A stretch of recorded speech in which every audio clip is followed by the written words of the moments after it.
তাকে ওয়াকিফ বলা হয়। বুখারী শরীফের বর্ণনায় মদিনার মসজিদে নববীর মূল যে সম্পত্তি সাহাল এবং সুহাইল নামক নাবালক দুই ভাইয়ের সম্পত্তি ছিল, সেই সম্পত্তি ক্রয় করে মসজিদে নববীর জন্য নবীজি ওয়াকফ করেছেন। এত ব্যতীত হাদিস, কোরআন ও ফিকহ শাস্ত্রে ওয়াকফের বিষয়ে অসংখ্য প্রমাণ রয়েছে।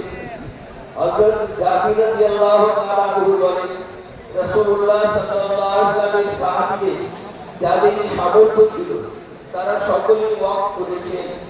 সেই পরম্পরায় 1400 বছরের বেশি সময় ধরে মুসলিম সমাজের সামর্থ্যবান ব্যক্তিরা নিজেদের সম্পত্তিকে ওয়াকফ করে এসেছেন। এই ধারায় আজ পর্যন্ত কোনো ছেদ পড়েনি। মসজিদ, মাদ্রাসা, খানকা, ঈদগাহ, কবরস্থান প্রভৃতি হেফাজত করার লক্ষ্যে জমিয়ত উলামায়ে হিন্দের কেন্দ্রীয় ওয়াকফ কমিটির সদস্য জনাব মোহাম্মদ কাজী সাহেব রহমতুল্লাহ আলাইহি 1951 সালে ভারতবর্ষের সংসদে খসড়া ওয়াকফ পেশ করেন।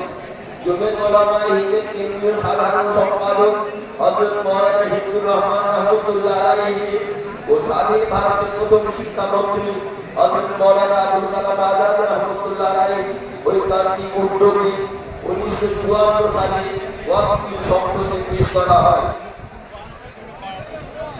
এবং আইনে পরিণত হয়। পরবর্তীকালে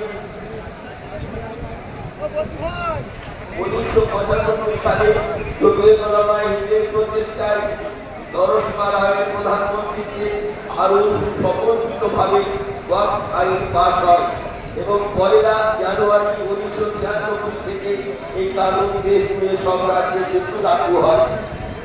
এনডিএ সরকার সংখ্যাগরিষ্ঠতা ও ক্ষমতার অপব্যবহার করে লোকসভায় ও রাজ্যসভায় ওয়াকফ সংশোধনী বিল 2025 পাস করিয়েছে।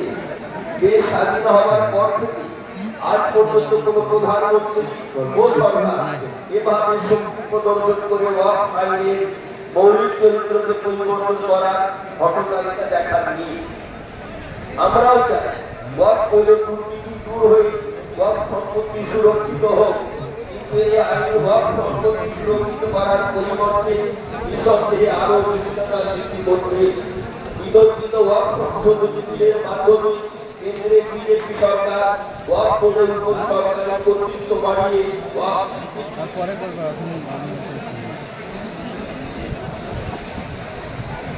সম্পত্তিগুলিকে পুঁজিপতিদের হাতে তুলে দিতে যাচ্ছে। মোদী সরকার দাবি করেছে এই আইনের বদৌলতে নাকি মুসলিম সমাজের অর্থনৈতিক উন্নয়ন হবে। এটা হলো আমাদের উন্নতি। 10 বছরের বেশি কেন্দ্রের ক্ষমতায় থেকে মুসলিম সমাজের জন্য যারা বাজেট বরাদ্দ হ্রাস করে তাদের মুখে এই বেশি মুসলিম দরদ শোভা পায় না।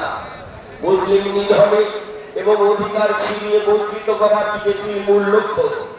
সংশোধনী আইনে কোন সম্পত্তিকে ওয়াকফ হিসাবে ঘোষণার অধিকার ওয়াকফ বোর্ডের হাত থেকে কেড়ে নিয়ে কোন সম্পত্তি ওয়াকফ কিনা সেই চূড়ান্ত সিদ্ধান্ত নেওয়া ক্ষমতা জেলা শাসক ও সমপদমর্যাদার কোন আধিকারিকের হাতে দেওয়ার কথা বলা হয়েছে।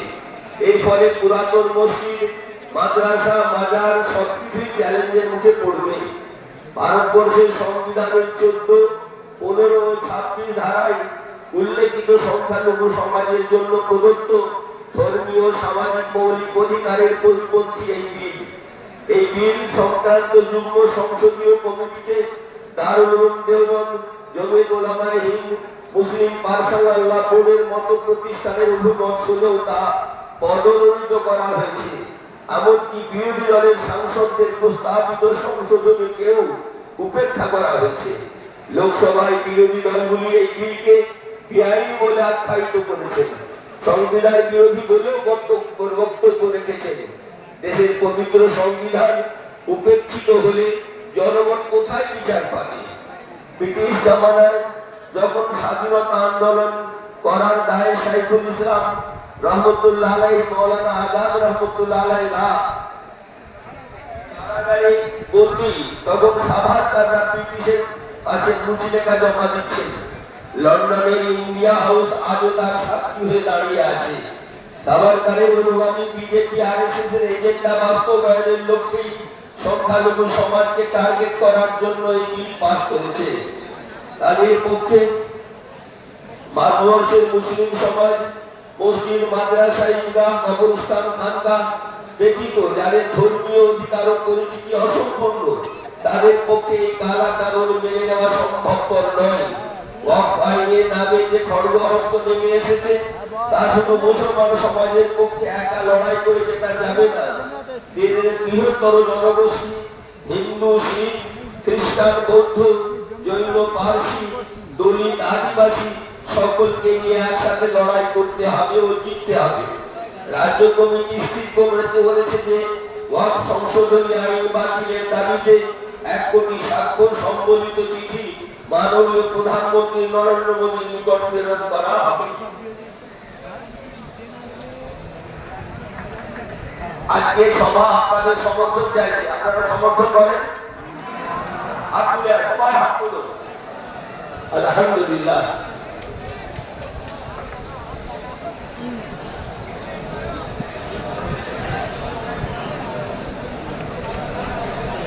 এই সভার মূল প্রস্তাব আপনাদের সামনে এসেছে। হাউস আপনারা সকলে মিলে হাত তুলে তার সমর্থন করেছেন। এখানে জেলার প্রতিনিধিরা আছেন, সভাপতি সম্পাদকরা আছেন।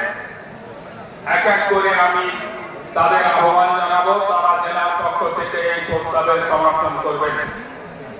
सर्वप्रथम सबसे पहले मैं कलकत्ता जमीयत उलमा के सदर जनाब हाफिज अब्दुल रज़्ज़ाक साहब को दावत दूंगा। वो आएंगे और इस तजवीज़ की तारीफ फरमाएंगे। हाफिज अब्दुल रज़्ज़ाक साहब, सदर कलकत्ता जमीयत उलमा।